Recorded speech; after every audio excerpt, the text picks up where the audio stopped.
Thanks for watching. This is Go21 Central European Sport Channel on YouTube in 4 languages: Hungarian, Czech, Slovak and English.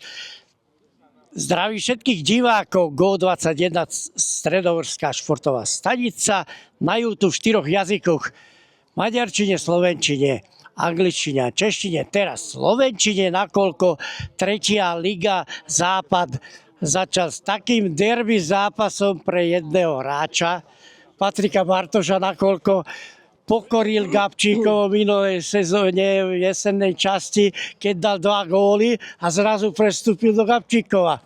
A mal teraz tiež gól na kopačke. Dúfam, že nie, na sván si to dal vedľa. Nie, tak jasné, že som chcel dať gól.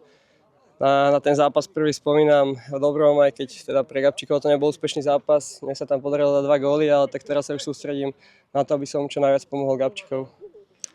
Po stavu 2-0 to je také podozrivé. Hneď ste dostali 2-1 na gól na 2-1 a potom ste mali obavy o zápas, ale ty si mal tú tutovku, ale výhra zaslúžená. Tak, ťažko sa hralo proti ním, hrali v bloku 5-4-1 vzadu, takže ťažko sa hralo do tých plných. Dali sme 2 góly, potom zbytočný gól sme dostali na 2-1, potom sme sa zbytočne zatiahli a bolo to pre nás na konci ťažký zápas, ale tak som rád, že sme to zvládli, hra sa nám body, takže v konečnom dôsledku je to jedno, hlavne, že sme vyhrali. Jesenného majstra sa ti podarilo akože poraziť. Dá sa teraz vyhrať jesenný titul aj s Patrikom Bartošom?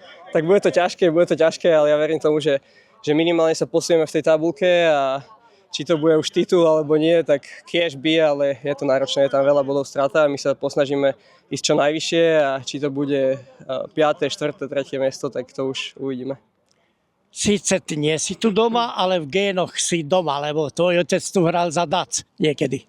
No môj otec to asi nebol, ale menovec. Ja, hej. Menovec, ale tak áno, chalani ma prijali, cítim sa tu ako doma, takže som tu veľmi spokojný zatiaľ. Takže s Bartošom aj s gólmi. Tak. V budúcich zápasoch, nakoľko už radšej nebude súperom. Tak, verím, že sa podarí nejaké góly streliť ďalší zápas. Ďakujem, Ďakujem gratulujem. pekne aj ja, ďakujem.